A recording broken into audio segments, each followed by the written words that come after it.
నమస్తే, welcome to జై హో సక్సెస్ మంత్ర. ఇవాల్టి జై హో సక్సెస్ మంత్రాలో మనతో పాటు ఉన్నారు శ్రీకాంత్ కొండపల్లి గారు. సెల్ఫ్ హెల్ప్ అండ్ ఎన్ఎల్పి ట్రైనర్గా చేస్తూ ఉన్నారు. మరి సార్ని అడిగి ఈరోజు ఏ టాపిక్ గురించి మాట్లాడతారు, ఏ విషయాల గురించి మనకు వివరిస్తారో ఆయన అడిగి తెలుసుకుందాం. సార్ నమస్తే. నమస్తే అండి. జై హో సక్సెస్ మంత్రాకు స్వాగతం సార్. Thank you sir. ఇవాల్టి మన టాపిక్ ఏమిటి, ఏ విషయం గురించి మాట్లాడుకోబోతున్నాం? ఈరోజు టాపిక్ మనలో ఉన్న బద్ధకాన్ని ఎలా బద్దలు కొట్టాలి అనే విషయం గురించి మనం మాట్లాడుకోబోతున్నాం సార్. నైస్, బద్ధకం గురించి మాట్లాడుకోబోతున్నాం.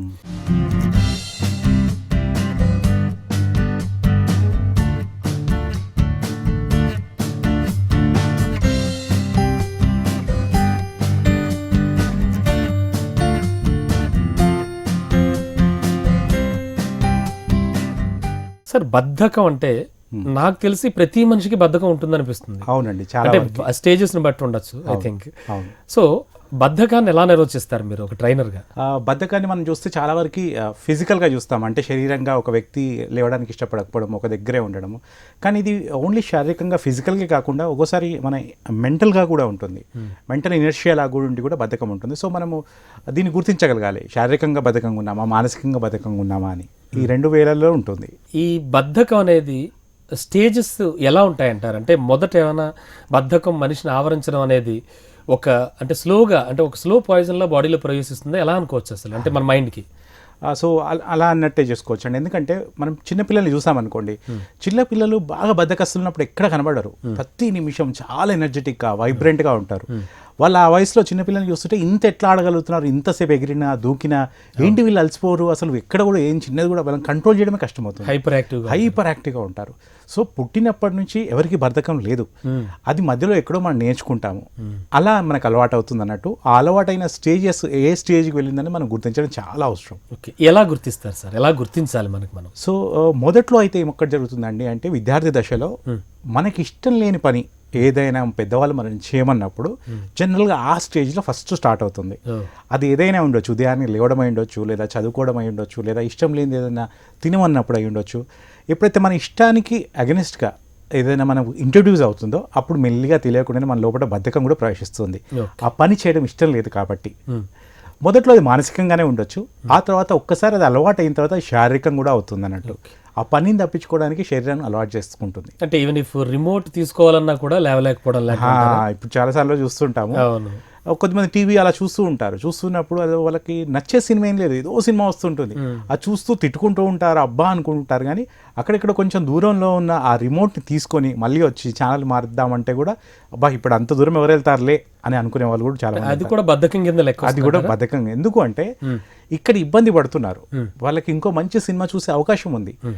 ఆ ఇబ్బంది తోటి పోల్చుకుంటే అక్కడికి వెళ్ళి ఆ రిమోట్ తీయడం ఇంకెక్కువ ఇబ్బందిగా ఫీల్ అవుతున్నారు. ఈ ఇబ్బందికి అప్పుడు బద్ధకం ఉందని మనం చెప్పొచ్చు. ఓకే, బట్ అంటే ఫస్ట్ స్టేజ్లో ఈ బద్ధకాన్ని జయించగలిగితే, అంటే మీరు చెప్పిన ఈ రిమోట్ ఎగ్జాంపుల్కి ఆ రిమోట్ తీసుకుంటే కనుక తను తర్వాతి స్టేజ్ బాగుంటుంది అనేది మనిషికి తెలియదు అంటారా?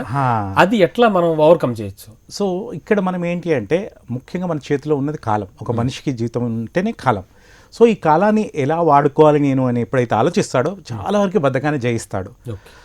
ఈ జయించే నథింగ్ బట్ టైం మేనేజ్మెంట్. అందులో ముఖ్యమైనది భాగం ఏంటి అంటే, అలా మనసులో అనుకోగానే ఫస్ట్ తను శారీరకంగా జయించాలి. శారీరకంగా జయించాలంటే ఏ వ్యక్తి అయితే ఫిజికల్గా యాక్టివ్ ఉంటాడో, వీళ్ళంతవరకు తన యాక్టివిటీని పెంచుకుంటాడో, ఆ యాక్టివిటీ పెంచుకునే వ్యక్తి ఆటోమేటిక్గా లేచి ఆ రిమోట్ తీసుకోవడం అంత శరీరానికి బద్ధకం అనిపించదు. అలా లేవడం వల్ల తన ఆరోగ్యం బాగుంటుంది, కనీసం ఒక 30 నిమిషాలు లేస్తున్నాను అని ఫీల్ అవుతాడు. అదే ఆ యాక్టివిటీ లేని వ్యక్తి అబ్బా ఇప్పుడు ఎవరు లేస్తారని ఫీల్ అవుతారు. సో ఆరోగ్యపరంగా కూడా చూస్తే ఎవరికి ఎక్కువ ఇబ్బందులు వస్తాయి అంటే, ఎవరైతే ఇలా లేవడానికి ఇబ్బంది పడుతున్నారో, చాలా రీసెర్చ్లు చెప్తున్నాయి 30 మినిట్స్ ఎక్కడైనా కంటిన్యూస్ కూర్చుంటే దానివల్ల ఎన్నో సైడ్ ఎఫెక్ట్స్ ఉన్నాయని. సో అలా వీళ్ళు ఓవర్కమ్ అవుతారు కొద్దిమంది. ఓకే సార్, ఇప్పుడు అంటే రైట్ నౌ కండిషన్స్లో చూస్తే కనుక విపరీతంగా పెరుగుతున్న టెక్నాలజీ కూడా బద్ధకానికి హేతు అనుకోవచ్చు అంటారా? చాలా మంచి ప్రశ్న అండి. సో ఈ రోజుల్లో తెలియకనే మనం బద్ధకస్తులుగా మార్చేది కూడా ఏంటి అంటే టెక్నాలజీ. చాలా సందర్భాల్లో టెక్నాలజీ మనిషికి ఉపయోగపడడానికి కనిపెట్టారు, తయారు చేశారు, డెవలప్ చేస్తున్నారు. కానీ ఈ రోజుల్లో ఏమైపోయింది అంటే, ఒకప్పుడు ఉదయాన్నే కొంచెం ఇబ్బంది అనిపించినా ఆకలి కాగానే వంట వండుకోవాలని అలవాటు ఉండే. ఈ రోజుల్లో ఎన్నో యాప్స్ రావడం వల్ల, స్విగ్గీ అని, జొమాటో అని, కొంచెం బద్ధకంగా అనిపించింది అనుకోండి, అబ్బా ఈ రోజు కూరగాయలు ఏం తీసుకొస్తాం, ఈ రోజు కొంచెం మొబైల్తో హ్యాపీగా ఏదో ఒకేషన్ చెప్పుకోవడం, హ్యాపీగా ఆర్డర్ చేసుకోవడం. సో ఎంతవరకు వచ్చిందంటే, తన మనిషికి కావాల్సిన కనీస ఆహారాన్ని కూడా కొంచెం బద్ధకంగా అనిపిస్తే ఆ బద్ధకాన్ని పెంచుకునే విధంగా టెక్నాలజీ తోడు చేస్తుంది, వీళ్ళకి హెల్ప్ చేస్తుంది. సో అది కూడా ఒక మెయిన్ కారణమే. ఓకే, నెక్స్ట్ అంటే ఇప్పుడు ఒక మనిషి బద్ధకంలో ఉన్నాడు లేదు అంటే మీరు ఒక ట్రైనర్గా చాలా మందికి మీరు చెప్పి ఉండొచ్చు, చాలా మందికి ట్రైన్ చేసి ఉండొచ్చు. ఒక మనిషి బద్ధకం స్టేజ్ని ఎలా గుర్తిస్తారు మీరు? ఎప్పుడైతే అంటే ఏమైనా ఒక క్వశ్చనరీ లాంటిది ఏమైనా ఉంటుందా ఎట్లా? సో జనరల్గా ఒక వ్యక్తిని ఫర్ ఎగ్జాంపుల్ పక్క రూమ్లోనే ఉన్నాడు అనుకుందాం, వాళ్ళ ఫ్యామిలీ మెంబరే ఉన్నాడు, అతన్ని పిలవడానికి కూడా అక్కడ ఉన్న ఫోన్ వాడుతున్నారు లేదా మెసేజ్ చేస్తున్నారు కమ్ డౌన్ అని చెప్పేసి. ఇలాంటి ఎక్స్ట్రీమ్స్ ఎక్కడైతే వెళ్ళి మానవ సంబంధాలు ఎంచుకోగలుగుతారో, మాట్లాడగలుగుతారో, ఫిజికల్గా పాసిబులో అక్కడ కూడా అవాయిడ్ చేస్తున్నారంటే మన శరీరాన్నో మన మనసునో బద్ధకం ఆవహించిందనే అర్థం. ఒకసారి ఎలా ఉంటుందండి బద్ధకం అంటే, బహుశా మీరు ఆ మధ్య ఒక సినిమా వచ్చింది చంద్రముఖి అని. చంద్రముఖి ఎవరికైతే పడుతుందో ఆ హీరోయిన్ తెలియదు తనకు చంద్రముఖి ఉంది. అలాగే చాలా మంది బద్ధకం ఉన్న వాళ్ళకి వాళ్ళు బద్ధకం ఉందని కూడా తెలియకపోవచ్చు, చుట్టూ ఉన్న వాళ్ళు గ్రహిస్తుంటారు. వాళ్ళు చెప్పే ఫీడ్బ్యాక్ని బట్టి త్వరగా దాంట్లోంచి బయటపడడం చాలా అవసరం. అండ్ బద్ధకం యొక్క నెక్స్ట్ స్టేజ్ ఏంటంటారు? అంటే క్రానిక్ అయితే కనుక అది ప్రాణాంతకం అనుకోవచ్చు అంటారా? ఎట్లా అసలు దాన్ని ఎట్లా? కొన్ని స్టేజ్లో అలా కూడా అవుతుందండి. కొద్దిమందికి చూసాము కొన్ని సంఘటనలో, పర్టికులర్ కొన్ని కేసులలో. ఎప్పుడైతే ఈ బద్ధకం పెరిగి అవుతుందో అన్ని విషయాల మీద కూడా ఇంట్రెస్ట్ పోతుంది. ఆటోమేటిక్గా సోషల్ లైఫ్ తగ్గిపోతుంది బద్ధకం వల్ల. మిగిలిన లైఫ్లో ఉండే ఏవైతే ఇంట్రెస్ట్లు ఉంటాయో వాటి మీద కోల్పోతారు. ఒంటరితనం అనేది ఒకటి ఆవహించడం వల్ల బద్ధకం చూద్దాంలే ఈ టైప్ అలా అనుకొని ఏమైపోతారంటే వాళ్ళు ఒంటరి వాళ్ళగా మిగిలిపోయే అవకాశం ఉంది. ఒక రకమైన డిప్రెషన్లో కూడా పోయే ఛాన్స్ ఉంది. కాబట్టి చాలా ఓటమిలకి వాళ్ళు సాధించగలిగినవి సాధించకపోవడానికి one of the main reason ఏంటి అంటే వారి బద్ధకమే. ఓకే, బద్ధకం గురించి ఒక మనిషి తనకు తాను తెలుసుకుని దాన్ని ఓవర్కమ్ చేయాలి అంటే కనుక ఎటువంటి డెసిషన్స్ తీసుకోవాలంటారు? ఎటువంటి పద్ధతులు పాటించాలి ముఖ్యంగా? చాలా మంచి ప్రశ్న అండి. ఫస్ట్ ఏం చేయాల్సి ఉంటుందంటే దేన్ని మార్చాలన్నా దాన్ని అంగీకరించాల్సి ఉంటుంది. ఎస్ ఇది కరెక్ట్. ఎవరైనా మనకి బద్ధకంగా ఉన్నారు, మీరు ఇలా ఒక 2-3 ఫీడ్బ్యాక్ చెప్పగానే ఫస్ట్ దాన్ని అంగీకరించాలి. అవును నాకు ఇలా జరుగుతుంది, నా శారీరకంగా ఇలా జరుగుతుంది, నా మానసికంగా ఇలా జరుగుతుంది. ఎప్పుడైతే అంగీకరించామో దానికి బాధ్యత తీసుకోగలుగుతాం. ఎప్పటివరకైతే మనం అంగీకరించామో లేదు అలా కాదు నాకు ఇప్పుడు ఇంట్రెస్ట్ లేదు అని ఎప్పుడైతే ఎక్స్క్యూజెస్ చెప్తూ తప్పించుకున్నారో వాళ్ళు దీంట్లోంచి బయటపడలేరు. కాబట్టి ముందుగా దాన్ని అంగీకరించడం. రెండో స్టేజ్లో ఏంటి అంటే దీని నుంచి నేను ఎలా బయటపడగలుగుతాను అని ఆలోచించి వాళ్ళు బాధ్యత తీసుకోవడమే కాకుండా దానికి సంబంధించిన ఎవరైతే సహాయపడగలుగుతారో, నిపుణులు పడగలుగుతారో వాళ్ళతో కూడా చర్చించడం, ఎలా చేస్తే బాగుంటుంది అని. నా దగ్గరికి వచ్చిన వాళ్ళకి నేను ఎలా సహాయపడగలిగాను అంటే ముఖ్యంగా బద్ధకానికి కారణం ఇందాక మాట్లాడడం ఒక ఇంట్రెస్ట్ లేని పనిని ఎక్కువగా ఎంచుకోవడం వల్ల. ఎప్పుడైతే మనకి ఇంట్రెస్టింగ్ పని ఎంచుకుంటామో, మీరు చూడండి చాలా బద్ధకం ఉండే వారికి కూడా సినిమా పిచ్చి ఉందనుకోండి, first day morning show gates తరగక ముందు కూడా అక్కడ పోయి నిలబడతాడు. చాలా డిసిప్లిన్ గా, అప్పుడు బద్ధకం ఉండదు. అంటే వాళ్ళకి ఇష్టమైన పనుల దగ్గర ఏమో బద్ధకం లేదు, వాళ్ళకి ఇష్టమైన టైంలో కూడా చూడగలుగుతున్నారు, వినగలుగుతున్నారు. ఇష్టం లేని దగ్గర వస్తుందని అర్థం చేసుకోవాలి. కాబట్టి వీళ్ళు ముఖ్యంగా వాళ్ళ లైఫ్లో ఒక ఉన్నతమైన లక్ష్యం, వాళ్ళకి ఉపయోగపడే ఒక లక్ష్యం ఎప్పుడైతే పెట్టుకుంటారో సగం బద్ధకం ఆ రోజే పారిపోతుంది. ముఖ్యంగా మీరు చెప్తుంటే నాకు అనిపిస్తుంది స్టూడెంట్స్ 10th నుంచి మొదలు పెడితే కనుక 10th, intermediate, degree and further courses, professional courses, ఈ స్టూడెంట్స్ కి అంటే బద్ధకం అనేది కామన్, యూనివర్సల్. అది మీరు చెప్పినట్టు అందరికీ ఉంటుంది. మరి ఈ స్టేజ్లో ఈ పిల్లలకి ముఖ్యంగా బద్ధకాన్ని పారద్రోలాలంటే ఏం చేస్తే బెటర్ అంటారు? ఒకటి, ఫస్ట్ స్టేజ్లో ఏదైనా వాళ్ళ మీద ఎగ్జిక్యూట్ చేయబడుతుంది, వాళ్ళకి బలవంతంగా చెప్తున్నారంటే ఆటోమేటిక్గా బద్ధకం వస్తుంది. వీలైనంత వరకు పేరెంట్స్ అయినా టీచర్స్ అయినా ఒక కౌన్సిలింగ్ మోడ్లో వాళ్ళతో మాట్లాడి వాళ్ళు కోరుకుంటుంది ఏంది, వాళ్ళు కోరుకుంటున్న దానికోసం ఏం చేయాలి అని ఎప్పుడైతే పిల్లల్ని కన్విన్స్ చేస్తారో చాలా వరకు బద్ధకం శాతం తగ్గుతుంది. కానీ ఇక్కడ పిల్లల విషయంలో మనం ఈ రోజుల్లో అర్థం చేసుకోవాల్సింది ఏంటంటే బద్ధకంగా అనిపించడానికి కారణం బహుశా వాళ్ళు ఫిజికల్గా టైర్డ్ అయి ఉండొచ్చు కూడా, బాగా అలసిపోయి ఉండొచ్చు కూడా. ఒకవేళ నిజంగానే ఫిజికల్గా అలసిపోయినప్పుడు వాళ్ళు కొంచెం బద్ధకంగా అనిపిస్తుంటే ఆ టైంలో ఆ బద్ధకం వల్ల నష్టమేం లేదు. ఫిజికల్గా వాళ్ళు రెస్ట్ తీసుకున్నారు, అంతా తీసుకున్నారు, అయినా కొన్ని వాళ్ళు యాక్టివ్గా లేరు అంటే మాత్రం తప్పకుండా కొన్ని చర్యలు తీసుకోవాలి. అందులో ముఖ్యమైనది వారు ఏం కోరుకుంటున్నారు. ఉదయం పిల్లలు లేవకపోవడం అనేది చాలామంది పేరెంట్స్ కంప్లైంట్, చాలా బద్ధకంగా ఉంటారు, మా అమ్మాయి అయినా అబ్బాయి అయినా ఏంటి అసలు పొద్దున్న లేవరండి.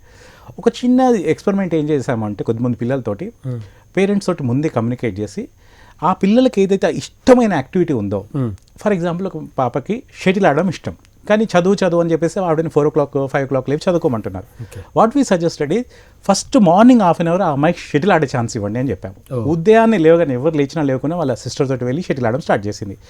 ఎప్పుడైతే డేని అలా స్టార్ట్ చేసిందో చాలా యాక్టివ్గా, ½ an hour తర్వాత పడుకుందామని ఆవిడకి నిద్ర పట్టట్లేదు, అలాంటి పరిస్థితికి వచ్చేసింది. చదువుకుంటుంది. సో డే ఎలా స్టార్ట్ చేస్తున్నారు, బద్ధకాన్ని బ్రేక్ చేయడానికి ఫస్ట్ స్టెప్ ఏంటి అంటే మనము ప్రతిరోజు పడుకున్న తర్వాత ఆటోమేటిక్గా టోటల్ అన్కాన్షియస్ అయిపోతాము. ఎప్పుడైతే లేచామో అదొక కొత్త లైఫ్ లాంటిది మనకి. అవును. సో ఆ లైఫ్ని ఒక కొత్త ఇష్టమైన యాక్టివిటీతో స్టార్ట్ చేసినప్పుడు అదొక 10 నిమిషాలైనా 15 నిమిషాలైనా 20 నిమిషాలైనా ఆ డే అంతా చాలా బాగుంటుంది. ఓకే. అండ్ కొన్నిసార్లు చాలా సందర్భాల్లో బద్ధకం హెల్ప్ కూడా అవుతుంది చాలా విషయాల్లో అంటూ ఉంటారు.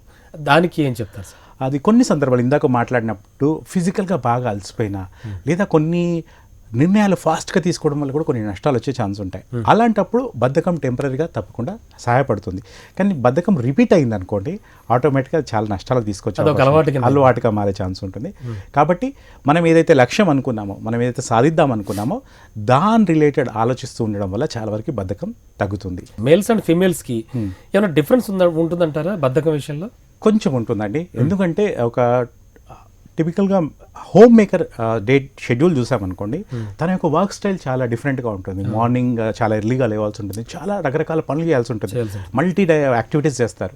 కాబట్టి వాళ్ళు ఏ టైంలో రెస్ట్ తీసుకుంటున్నా చాలా ఇంపార్టెంట్. ఒక ప్రాపర్ టైంలో ఎస్పెషల్లీ ఆఫ్టర్నూన్ వాళ్ళు రెస్ట్ తీసుకోలేదనుకోండి, ఆ తర్వాత మెల్లిగా చాలా ఇబ్బందులు లేదా బద్ధకానికి దారి తీసే ఛాన్స్ ఉంటుంది. ఒక 20 minutes 30 minutes proper nap relaxation వచ్చిందనుకోండి, వాళ్ళకి బద్ధకానికి మారే ఛాన్సెస్ చాలా తక్కువ ఉంటాయి. అలాగే ఒక వర్కింగ్ ఉమెన్ అనుకోండి, కొంచెం డిఫరెంట్గా తను వీకెండ్స్ని ఎలా గడుపుతున్నారని చాలా ఇంపార్టెంట్. వీకెండ్స్లో ప్రాపర్గా రిలాక్స్ కాకుంటే ఫ్యూచర్లో దాని సైడ్ ఎఫెక్ట్స్ వచ్చి అది ఇంకో బద్ధకంగా, కొన్ని విషయాల్లో బద్ధకంగా మారే ఛాన్స్ ఉంటుంది. రిలాక్సేషన్ చాలా అవసరం, బద్ధకం అవసరం లేదు. ఈ రెండింటికి మధ్య డిఫరెన్స్ తెలుసుకోవాలి. ఎగ్జాక్ట్లీ, రిలాక్సేషన్కి ఇప్పుడు నేను అదే అడుగుదాం అనుకుంటున్నాను. What is the difference between relaxation and laziness sir? అంటే బద్ధకానికి దీనికి తేడా ఏమిటి అసలు? పర్ఫెక్ట్ అండి. సో ఫర్ ఎగ్జాంపుల్ మనం ఒక ఎగ్జాంపుల్ తీసుకుంటే, ఆకలి అయినప్పుడు ఆకలి తీరేంత సఫిషియెంట్ లేదా శరీరానికి కావాల్సినంత ఫుడ్ తీసుకోవడం అనేది అవసరం. ఎప్పుడైతే ఆ అవసరం తీరదో ఆటోమేటిక్గా మన బాడీ సపోర్ట్ చేయదు. కానీ రుచిగా ఉందని చెప్పేసి ఏ బిర్యానీనో స్వీట్సో ఆకలి తీరిన తర్వాత కూడా తింటున్నాం అనుకోండి, ఎలాగైతే అది వెయిట్ గెయిన్ చేస్తుందో, ఒబెసిటీకి దారితీస్తుందో, అలాగే బాడీకి బేసిక్ రిలాక్సేషన్ అవసరం. ఒక 6 to 8 hours ప్రాపర్ స్లీప్, అలాగే బాగా ఫిజికల్గా యాక్టివిటీ అయినప్పుడు ఒక 5 minutes 10 minutes ఒక రిలాక్స్గా ఒక దగ్గర కూర్చోడం అవసరం. అంతవరకు రిలాక్సేషన్. ఎప్పుడైతే ఏ పని చేయడానికి ఇంట్రెస్ట్ లేదో, అలాగే ఉండబోతుందో, స్తబ్దతగా ఉండబోతుందో, ఎక్కడున్నామో అక్కడే ఉంటే రిలాక్సేషన్ని ప్రొలాంగింగ్ చేస్తే అదే బద్ధకమయ్యే ఛాన్సెస్ చాలా ఎక్కువ ఉంటాయి. Okay sir. బద్ధకం నుంచి ఓవర్కమ్ అవ్వాలంటే కనుక డిఫరెంట్ స్టేజెస్ అంటూ ఏమైనా ఉంటాయా, లేకపోతే ఒక్కసారి బద్ధకాన్ని జయించి ఒక విజేతగా మారచ్చు అంటారా? మన లైఫ్లో ఒక మార్పు వచ్చినప్పుడు లేదా ఒక సమస్య వచ్చినప్పుడు అనిపిస్తుంది ఈ బద్ధకం నుంచి బయటపడాలి, ఒకే రోజు దీన్ని బ్రేక్ చేయాలి అని. ఇందాక మనం మాట్లాడుకున్న ఎగ్జాంపుల్ లాగే వెయిట్ ఓవర్ గెయిన్ అయ్యాను అనిపించినప్పుడు ఒకే రోజులో తగ్గేస్తే బాగుంటుందని చెప్పేసి ఆ రోజే కొద్దిమంది చాలా రన్నింగ్ జిమ్లో చేస్తారు, కానీ సైడ్ ఎఫెక్ట్స్ ఇస్తుంది. అలాగే బద్ధకం అనే దాన్ని కూడా మనం ఒకే రోజులో బ్రేక్ చేయడం చాలా కష్టం. అప్పుడు బాడీ నుంచి రెసిస్ట్ వస్తుంది, మైండ్ నుంచి రెసిస్ట్ కూడా వస్తుంది. కాబట్టి దీన్ని స్టెప్ బై స్టెప్ బ్రేక్ చేయాల్సి ఉంటుంది. ఎప్పుడైతే మనం గుర్తించామో ఎస్ బద్ధకంగా ఉంటున్నాను నేను, దీన్ని నేను పోగొట్టుకోవాలని బాధ్యత తీసుకున్నామో, ఫస్ట్ స్టెప్ ఏం చేయాలి అంటే, ఏదైనా ఒక పని చేయాలనిపిస్తే అది ఎందుకు బద్ధకంగా అనిపిస్తుంది అంటే అదొక పెద్ద కొండలాగా కూడా కనపడవచ్చు. అది ఎంత చిన్న పని అయినా బద్ధకం ఉన్న వ్యక్తికి అదొక చాలా పెద్ద కొండలాగా అవుతుంది. అందుకోసమే ఇక్కడ మనం యూజ్ చేయాల్సిన ప్రిన్సిపల్ ఏంటి అంటే డివైడ్ అండ్ రూల్ అంటారు కదా, అలా మొత్తం పనిని ఈ పనంతా చేస్తా అని పెట్టుకోకుండా దాన్ని ఒక 10 భాగాలుగా లేదా ఒక 5 భాగాలుగా విభజించుకొని అందులో ఒక చిన్నది ఫస్ట్ చేస్తా అని పెట్టుకోవాల్సి ఉంటుంది. ఎప్పుడైతే ఆ చిన్న పని చేయడం స్టార్ట్ చేశారో అదొక కిక్ ఇస్తుంది, అదొక అచీవ్మెంట్ లాగా అనిపిస్తుంది. ఆటోమేటిక్గా మిగిలిన విభజించిన భాగాల్ని కూడా అతను చేయగలుగుతాడు. అతని సెల్ఫ్ ఎస్టీమ్ పెరుగుతుంది. ఎప్పుడైతే నేను అనుకుంది నేను చేయగలుగుతాను అని అతను నమ్మకం వస్తుందో ఆ రోజు బద్ధకాన్ని జయించడంలో చాలా పెద్ద తొలి అడిగేసినట్టే. అది చాలా ఇంపార్టెంట్. ఓకే. అండ్ బద్ధకం విషయం చూస్తే కనుక పర్టికులర్గా వ్యక్తుల్లోనే చాలా చాలా డిఫరెంట్ టైప్స్ ఆఫ్ ఆలోచనలు, అంటే తనకి తాను ఓవర్కమ్ చేయడం అనేది జరిగే పని అంటారా అసలు? లేకపోతే ఖచ్చితంగా మీలాంటి ట్రైనర్స్ దగ్గరకు వచ్చి కానీ లేకపోతే ఎవరి దగ్గర వెళ్ళి కానీ ఆ బద్ధకాన్ని వదిలించుకోవడం అనేది చేసుకోవాలంటారా? చాలా వరకు ఎవరికి వాళ్ళే ఈ ప్రాబ్లం నుంచి బయటపడవచ్చు. ఓన్లీ థింగ్ ఏంటి అంటే ఈ 2 steps వాళ్ళు అగ్రి కావాలి. ఫస్ట్ ఎస్ నాకుంది ఇది, సెకండ్ నేను దీని నుంచి బయటపడాలనుకున్నాను అనుకున్న వాళ్ళు జస్ట్ కొన్ని సలహాల ద్వారా కూడా బయటపడవచ్చు. ఎవరైతే రెండింటికి కూడా యాక్సెప్టెన్స్ లేదో దాన్ని కూడా అంగీకరించలేకపోతున్నారు, అప్పుడు తప్పకుండా కొద్దిమంది నిపుణుల యొక్క హెల్ప్ తీసుకోవాల్సి వస్తుంది. దీనికి ఒక మంచి సపోర్టింగ్ ఏంటి అంటే ఈ బద్ధకానికి సంబంధించి ఎప్పుడైతే బయటపడాలనుకుంటున్నారో ఒక వ్యక్తి తనంతా తనే పట్టుకోవడంలో మీరు ఇంతగా మాట్లాడినట్టే టైం మేనేజ్మెంట్ అనేది చాలా ఇంపార్టెంట్. ఎప్పుడైతే తన టైంని తన కంట్రోల్లోకి తెచ్చుకుంటాడో 90% ఆఫ్ బద్ధకాన్ని దూరం చేస్తున్నట్టే. ఈ రోజు నేను ఎలా గడపాలి? There is a link between time and ఈ లేజినెస్. 100%. ఎట్లా సార్? ఎలా అంటే ఫర్ ఎగ్జాంపుల్ టైం మేనేజ్మెంట్లో మనం మాట్లాడుకుంటే ఈరోజు ఉదయం నేను ఏ టైంకి లేద్దాం అనుకుంటున్నాను అని ముందు రాత్రే, రేపు ఉదయం నేను ఎన్ని గంటలకు లేద్దాం అనుకుంటున్నాను ముందు రాత్రే ఎప్పుడైతే నిర్ణయించుకుంటాడో ఆ పర్టిక్యులర్ టైంకి లేవగలిగాడా, అలారం పెట్టుకొని లేవగలిగాడా, ఆటోమేటిక్గా తన విజేతగానే ఆ రోజు మొదలు పెడుతున్నట్టు. ఎందుకంటే ఒక పని అనుకున్నాడు, పని చేశాడు, గుడ్ స్టార్ట్. కానీ తెలియకనే ఇంకా బద్దకస్తుడు బతికే ఉన్నాడు అనుకోండి, ఆటోమేటిక్గా అలారం రాగానే దాన్ని మళ్ళీ ఆఫ్ చేస్తాడు. సో టైం మనకి ఒక ఇండికేటర్ లాగా, ఒక స్కేల్ లాగా ఉంటుంది, మనం బద్ధకాన్ని జయిస్తున్నామా చేయట్లేదు. అందుకోసమే రోజును ఒక 4 భాగాలుగా డివైడ్ చేసుకొని ఉదయం లేచినప్పటి నుంచి ఆఫీస్కో లేకపోతే స్కూల్కో వెళ్ళేంత వరకు ఒక స్లాట్, అలాగే ఆఫీస్కి వెళ్ళినప్పటి నుంచి మళ్ళీ ఆఫీస్ నుంచి వచ్చేంత వరకు ఒక స్లాట్, అలాగే ఈవినింగ్ భోజనం చేసేంత వరకు ఒక స్లాట్, ఆ భోజనం చేసిన తర్వాత పడుకునేంత వరకు ఒక స్లాట్ అని ఈ 4 స్లాట్స్లో తనకి ఇష్టం వచ్చిన పనులు ఏంటి అని పెట్టుకొని వాటిని అచీవ్ చేస్తే చాలా వరకు బద్ధకాన్ని జయించగలుగుతారు. సార్, బద్ధకం అనేది పీక్స్కి వెళితే కనుక జీవితంలో చాలా కోల్పోవాల్సి ఉంటుంది. అవునండి. సో ఏమేమి కోల్పోతారు అంటే ఎప్పుడైతే బద్ధకం పీక్స్ వెళ్ళిందో అది ఫస్ట్ వాళ్ళ హెల్త్ మీద ఇంపాక్ట్ ఉంటుంది. మీరు వినే ఉంటారు, డాక్టర్లు అయినా లేకపోతే ఎస్పెషల్లీ బోన్ స్పెషలిస్ట్ చెప్తుంటారు, ఒక చేయిని కదిలియకుండా అలాగే ఒక 30 days పెట్టామనుకోండి, ఆటోమేటిక్గా కొద్దిగా ఇలా అన్నా కూడా బ్రేక్ అయిపోతుందట బోన్. ఎందుకంటే ఎప్పుడైతే యాక్టివిటీ లేదో ఆటోమేటిక్గా వీక్ అయిపోతుంది. అలాగే మన బాడీ కూడా ఎప్పుడైతే యాక్టివిటీ పెరుగుతుందో హెల్తీగా ఉంటుంది. బద్ధకంలో ఏం జరుగుతుందంటే చాలా వరకు రెస్ట్లో ఉంటుంది కాబట్టి లేని హెల్త్ ప్రాబ్లమ్స్ వచ్చే అవకాశం ఉంటుంది. మెంటల్గా కూడా చాలా డిప్రెషన్ మూడ్లోకి పోయే ఛాన్స్ ఉంటుంది. కాబట్టి చాలా నష్టాలు ఉంటాయి. ఎస్కేపిజం అనేది ఉంటుంది పిల్లలకి ఎక్కువగా, మీరు చెప్పినట్టుగా మనం గమనిస్తూ ఉంటాం. Escapism is nothing but laziness అనుకోవచ్చు అంటారా? ఒక తీరుగా అదే అండి. బద్ధకంగా ఉండడం కోసం రకరకాల కారణాలు వెతుకుతూ ఉంటారు, ఆ కారణాలు చెప్తుంటారు. వాళ్ళు ఎంత తెలివికలవారు అంటే మానసికంగా చాలా తెలివికలవారని అర్థం. శారీరకంగా వీళ్ళకి బద్ధకం ఉంది, ఇక్కడ మానసికంగా ఏం ప్రాబ్లం లేదు. ఇలాంటి పిల్లల్ని వాళ్ళకి ఇష్టమైన పని వైపు ఎప్పుడన్నా వాళ్ళకి సంబంధించిన ఒక గోల్ వైపు మనం డైరెక్ట్ చేయగలిగితే ఇక్కడ ఏదైతే ఎక్స్క్యూజెస్ ఇచ్చారో ఆ పని చేయడానికి కూడా వాళ్ళు ఎక్స్క్యూజెస్ ఇస్తారు. కాబట్టి ఆ ఎక్స్క్యూజ్ ఏంటో మెల్లిగా మనం అడిగి ఆ పిల్లల్ని ప్రోబ్ చేయాల్సి ఉంటుంది. ఎప్పుడైతే ప్రోబ్ చేస్తామో వాళ్ళ నుంచే ఆన్సర్ వస్తుందో ఆటోమేటిక్గా ఫిజికల్ లెథార్జీ, ఆ బద్ధకాన్ని కూడా వాళ్ళు జయిస్తారు. సో అలా పేరెంట్స్ అయినా టీచర్ ఎస్పెషల్లీ మహిళల్లో ఉన్నటువంటి బద్ధకాన్ని పారద్రోలాలంటే వాళ్ళు అంటే మరింతగా యాక్టివ్గా ముందుకు వెళ్ళాలి అంటే ఇవాళ రేపు ప్రతి రంగంలోనూ కూడా మహిళలు ముందుంటున్నారు. మరి వాళ్ళకు ఉన్నటువంటి బద్ధకం లెవెల్స్ కానీ మాట్లాడుకుంటే వాళ్ళు ఓవర్కమ్ చేయాలంటే ఏం చేయాలంటారు? ఒకటి, మహిళల్లో 2 రకాలు అనుకున్నాం కాబట్టి ఒకటేమో హోమ్ మేకర్ అయితేనేమో ఒకలాంటి, వర్కింగ్ ఉమెన్ అయితే ఒకలాంటి. వర్కింగ్ ఉమెన్కి ఎంతోదన్నా కూడా తనకి ఆఫీస్ అవర్స్లో బద్ధకంగా ఉండే ఛాన్సే లేదు. కొంత తనకి బద్ధకం డామినేషన్ ఉంటే వీకెండ్స్ లేదా ఇంట్లో ఉన్నప్పుడు బద్ధకం ఉండే ఛాన్స్ ఉంటుంది. అక్కడ తను ఆలోచించాల్సింది ముఖ్యమైన విషయం ఏంటంటే తన ఫ్యామిలీ అనే ఆలోచనని, తన ఫ్యామిలీ గోల్స్ తన క్లారిటీ ఉన్నప్పుడు చాలా వరకు పిల్లల ఆరోగ్యమైనా లేదా తన కుటుంబ సభ్యుల యొక్క కొన్ని విషయాలైనా ఎప్పుడైతే తను ఆలోచిస్తుందో దానికి సంబంధించిన లక్ష్యం ఉందో చాలా వరకు ఆవిడ తన బద్ధకాన్ని జయించగలుగుతుంది. హోమ్ మేకర్ విషయానికి వచ్చేవరకు ఏంటంటే కొన్ని సందర్భాల్లో కొద్దిమంది అనుకుంటారు వీళ్ళకి కొంచెం ఎక్స్ట్రా టైం ఉంటుంది అని చెప్పేసి. ఇక్కడ వీళ్ళు బద్ధకానికి ఒక్కోసారి కారణం ఏమవుతుంది అంటే ఎప్పుడైనా ఏదైనా టీవీ అయినా లేకపోతే ఆన్లైన్లో చాటింగ్ అయినా లేకపోతే యూట్యూబ్లో అయినా అలాంటివి చూస్తున్నప్పుడు 30 minutes కంటిన్యూగా దాటి చూశారు అంటే వాళ్ళు బద్ధకం అనే జోన్లోకి ఎంటర్ అవుతున్నట్టే. కాబట్టి వాళ్ళ పనులను రకరకాలుగా విభజించుకొని ఒక 30 minutes ఎప్పుడైనా టీవీ చూసినా ఏదైనా చూసినా ఒక సీరియల్ కానీ ఇమీడియట్ ఇంకో సీరియల్ చూడకుండా ఆ గ్యాప్ మెయింటైన్ చేయడం చాలా ఇంపార్టెంట్. అందులో ఒక ఫిజికల్ యాక్టివిటీ పెట్టుకోవడం చాలా వాళ్ళ ఆరోగ్యానికి కూడా మంచిది. అంటే ఇది ఒక మానసిక సమస్యగా ఏమైనా చూడొచ్చు అంటారా, లేకపోతే దానివల్ల వాళ్ళకి ఏమైనా మైనస్ అంటారా? ఇది తప్పకుండా అండి. కొన్ని పనులు ఎలా జరుగుతుంది, మానసికంగా ఎలా జరుగుతుంది అంటే ఎప్పుడైతే మనం అనుకున్న పనులు చేయలేకపోతున్నాం అనిపిస్తుందో మానసికంగా వాళ్ళకు ఇంప్రెషన్ వస్తుంది, నేను చేయలేను అని. ఎదుటి వాళ్ళు అంటే దాన్ని ఒప్పుకోరు, కానీ వాళ్ళకి అలా తెలుస్తుంది, నేను ఇవి అనుకుంటున్నాను చేయట్లేదు. ఎప్పుడైతే అలా అనుకుంటున్నాను చేయట్లేదు అనుకున్నారో వాళ్ళు మానసికంగా ఆమె ఫెయిల్యూర్ అని తెలియకనే వాళ్ళు లోపల అంగీకరిస్తుంటారు. ఎప్పుడైతే ఆమె ఫెయిల్యూర్ అనుకుంటారో డెఫినెట్గా డెవలప్మెంట్కి చాలా లాస్. కొత్త ఇనిషియేటివ్స్ తీసుకోలేరు, కొత్త పనులు చేయలేరు, కొత్త వంటలు నేర్చుకోలేరు, కొత్తగా అలా విండో షాపింగ్కి వెళ్ళారు, అలా కొన్ని నష్టాలు వస్తుంటాయి తప్పకుండా. కాబట్టి ఆ స్టేజ్ రాకముందుకే బయటపడాలి. ఓకే, కాస్త వయసు మళ్ళిన వాళ్ళు అబౌవ్ 50-60 వయసు ఉన్న వాళ్ళ ఆ విషయంలో చూస్తే కనుక వాళ్ళ దగ్గర మనకి బద్ధకం క్లియర్గా కనిపిస్తూ ఉంటుంది. అంటే దాన్ని పర్టికులర్గా ఏజ్ రిలేటెడ్ బద్ధకం అనుకోవాలంటారా, లేకపోతే వాళ్ళ దగ్గర కూడా ఎస్కేపిజం అనేది ఏమైనా ఉంటుందా? ఒకటి, శరీరం సహకరించకుంటే అలా ఒక దగ్గరే ఉండడం కొంతవరకు మనం సమంజసమే అనుకోవచ్చు. అప్పుడు కూడా అలాంటి ప్రాబ్లమ్స్ బయటపడకుంటే వాళ్ళు ఎక్కువ సంవత్సరాలు వారి జీవితాన్ని ఎంజాయ్ చేయలేరు. కాబట్టి వాళ్ళు కూడా తప్పకుండా ఏదైతే యాక్టివిటీ చేయగలుగుతారో, పెంచుకోగలుగుతారో ఆ యాక్టివిటీ చేయాల్సి ఉంటుంది.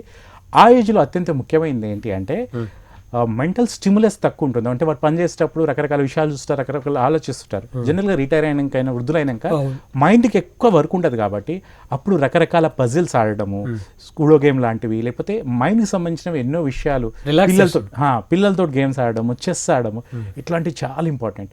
ఎప్పుడైతే ఫిజికల్గా యాక్టివ్ లేకుండా మెంటల్గా వాళ్ళు ఆక్యుపై చేసుకుంటారో, యాక్టివిటీ చేస్తారో చాలా హెల్త్ కూడా చాలా సెట్ అవుతుంది. దాని ద్వారా బాడీ కూడా చాలా షార్ప్గా ఎందుకంటే అంటారు కదా ideal mind is a devil's place అని. ఎప్పుడైతే మనము దాంతో ఎంగేజ్గా లేమో ఫిజికల్లీ మెంటల్లీ, అది ఆ వ్యక్తికే చాలా లాస్ అవుతుంది. ఓకే. కాబట్టి వయసు ఏదైనా పర్వాలేదు, మానసికంగా యాక్టివ్ ఉండడము, లేదా వాళ్ళ ఏజ్లో వాళ్ళకి ఇష్టమైన పాటలు ఉంటే అవి వింటూ ఉండడము, అలాంటి పాత ఫ్రెండ్స్ని కలుస్తూ ఉండడము, అలాంటి యాక్టివిటీస్ తప్పకుండా పెట్టుకోవాల్సిన అవసరం ఉంటుంది. బద్ధకం పరిణితి చెందితే అంటే బద్ధకం ఎక్కువైపోతే ఎటువంటి నష్టాలను చవి చూస్తారు మనుషులు? అంటే కెరీర్లో మైనస్లే కాకుండా ఇంకా ఎటువంటి తీవ్రమైన పరిణామాలు ఎదుర్కోవాల్సి రావచ్చు? ఒకటి కెరియర్లో తప్పకుండా మీరు అన్నట్టు అవుతుంది. రెండోది చాలామంది ఒక ఇన్వెస్ట్ చేద్దాము, డబ్బుల్ని ఎక్కడైనా దాచుకుందాం అనుకొని కూడా చిన్న మానసిక బద్ధకం వల్ల ఎక్కడెక్కడ పెట్టుబడులు పెట్టవచ్చు, ఎక్కడెక్కడ ఉన్నాయి చిన్న రీసెర్చ్ చేయకపోవడం వల్ల చూద్దాంలో ఎప్పుడో అప్పుడు చేద్దామని చెప్పేసి ఏ సేవింగ్ బ్యాంక్లోనో అలా పడేస్తారు, ఇంట్లోనో ఎక్కడో దగ్గర. ఒక రైట్ ఇన్వెస్ట్మెంట్ చేయడానికి కూడా ఇంటెలెక్చువల్గా వాళ్ళ బద్ధకం ఉందనుకోండి, వాళ్ళకి ఆర్థికంగా చాలా లాస్ వచ్చే ఛాన్స్ ఉంది. సో ఆ చిన్న ఇనిషియేటివ్ తీసుకుని ఒక్కరోజు వాళ్ళ రీసెర్చ్ చేసి ఎక్కడ పెట్టుబడి పెడితే బాగుంటుంది, ఎక్కడ ప్లాట్ కొంటే బాగుంటుంది, ఎక్కడ భూమి బాగుంది అని చెప్పేసి కొంచెం రీసెర్చ్ చేసి యాక్టివ్గా ఉంటే నెక్స్ట్ ఒక 10 years వాళ్ళు దాని గురించి పెద్ద ఆలోచించకుండా కూడా మంచి రిటర్న్స్ వస్తాయి. సో బద్ధకం అనేది ఓన్లీ శారీరకంగానే కాదు, మానసికంగానే కాదు, మన జీవితంలో ఆర్థికంగా చూసినా, సాంఘికంగా చూసినా ఒక బద్ధకస్తుడు ఎక్కువ ఫంక్షన్స్కి, ఎక్కువ మనుషులను కలవడానికి కూడా ఇష్టపడకపోవచ్చు. అది కూడా ఇబ్బందే. కాబట్టి అలా ఎన్నో రిలేషన్షిప్ ప్రాబ్లమ్స్ వస్తాయి. అలాగే తనకి ఎవరు బాధ్యత కూడా ఇవ్వకపోవచ్చు. ఇది చాలా బద్ధకుడు, ఏం పని చేస్తాడు, అసలు ఏం చేయడం అని చెప్పేసి ఎన్నో మంచి వచ్చే అవకాశాలను కూడా ఒకసారి ఆ నేమ్ వచ్చిన తర్వాత అతను కోల్పోయే ఛాన్స్ ఉంది, ఆవిడ కోల్పోయే ఛాన్స్ ఉంది. కాబట్టి బద్ధకం మనకే నష్టాన్ని తీసుకొస్తుందని తెలుసుకొని దాన్ని వీలైన తొందరగా బద్దలు కొట్టాల్సిన అవసరం ఉంది.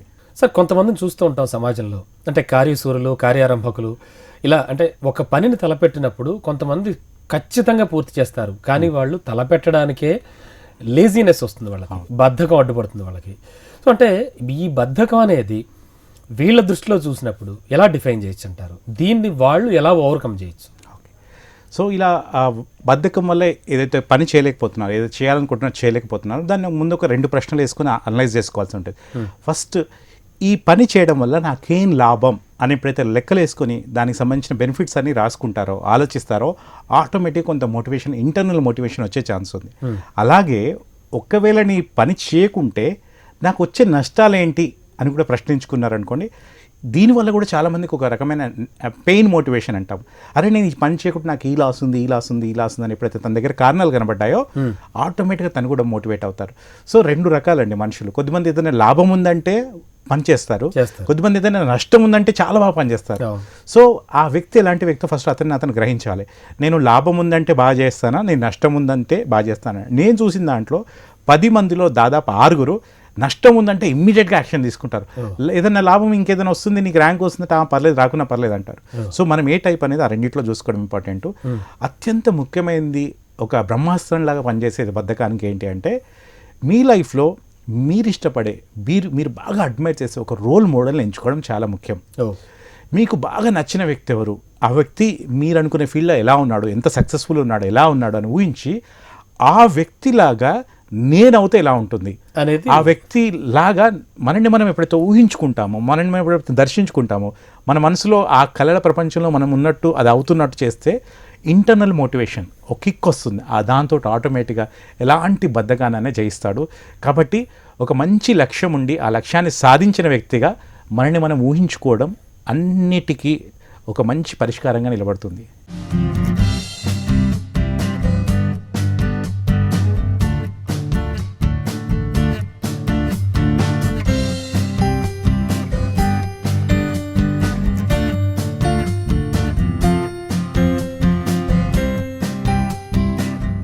బద్ధకం గురించి, అలాగే బద్ధకాన్ని ఓవర్కమ్ చేయడం గురించి చాలా చక్కగా వివరించారు. Thank you so much sir. Thank you sir. So ఇది వాళ్ళ జైహో సక్సెస్ మంత్ర. తిరిగి మరో జైహో సక్సెస్ మంత్రాలు మళ్ళీ కలుద్దాం. చూస్తూనే ఉండండి HM TV.